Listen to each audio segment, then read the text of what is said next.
آپ کو پتا کہ پہلے جو خودکش دھماکے تھے وہ کس نے کیے تھے؟ یہودیوں نے. دنیا میں خودکش دھماکوں کا بانی جو ہے وہ تو صہیونیت ہے.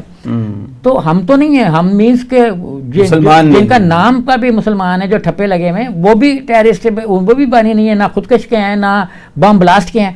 سب سے اولین بم کامی کازی بھی ہوتے تھے نا جاپان کے جو خودکش حملے کرتے تھے. اور امریکہ میں اوکلاما میں ایسی تنظیم بنی تھی جو بڑا بم بلاسٹ ہوا تھا، 165 لوگ اس میں مارے گئے. بھی تو کرتے تھے.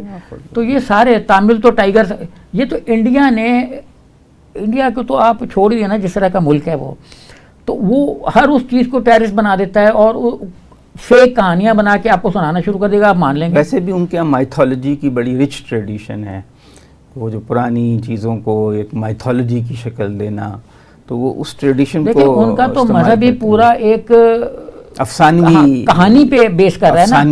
ایک آدمی آیا تلسی داس، اس کے بعد اور لوگ آ گئے، انہوں نے بیٹھ کے کوئی لکھنا شروع کیا، کچھ اس میں آپ نے ایڈیشن کیا، کچھ میرے جیسے آ گئے انہوں نے ایڈیشن کیا. آپ سے مطلب آپ جیسے لوگ چلیں ہم مذہب کو تو نہیں کچھ کہتے، نہیں مذہب نہیں ہے نا، وہ تو خود کہتے کہ مذہب نہیں ہے، احترام کرتے ہیں. وہ انڈیا اور ساورکر نے کبھی نہیں کہا کہ ہندو کوئی مذہب ہے، انہوں نے کہا یہ دھرم ہے، کہ وے آف اسٹائل ہے کہ ہم نے لائف کیسے گزارنی ہے. اچھا، یہ دھرما ہے. آپ دیکھیں نا انڈیا میں دھرما کا لفظ استعمال ہوتا ہے، کبھی انہوں نے مذہب کا یا ریلیجن کا تو لفظ استعمال کہتے ہیں، مذہبی کو کہتے ہیں وہ. نہیں ہندی میں نہیں، آپ اس کی ڈیفینیشن خود انڈین اس میں جا کے دیکھیں تو وہ ہے وے آف لائف، جو ساورکر نے بھی ڈیفائن کیا ہوا وے آف لائف. گولولکر جو RSS کے انداتا تھے، بانی تھے، انہوں نے بھی اس کو ایسے ڈیفائن کیا ہے کہ یہ آپ زندگی کیسے گزارتے ہیں، وے آف اسٹائل ہے، شادی کیسے کرتے ہیں، بچوں کو کیا اور گھر کیسے گزاریں گے، بیگم بچے کی، مطلب ایک فیملی لائف آپ کا ڈے ٹو ڈے ریلیشن شپ وہ ہے.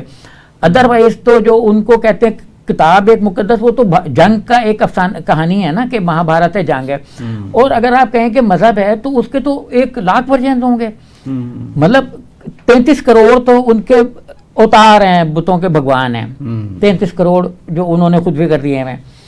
تو بس میں چاہتا ہوں کہ کسی کے عقائد کے اوپر، میں عقائد کی بات نہیں کر رہا، یہ چیز انڈیا میں ڈسکس ہوتی ہے، میں تو وہ بات کر رہا ہوں نا جو میں نے نہیں کی. یہ دیکھیے کہ ہمارا ایک جملہ میں وضاحت کر دوں نا، کہ ہمارا تو پرابلم یہ ہے کہ ہم نے ہندوؤں کی جو چیزیں ان کو پڑھا نہیں ہے کہ وہ ہیں کیا، اور اس لیے ہم جو بھی وہ کہتے ہیں مان لیتے ہیں.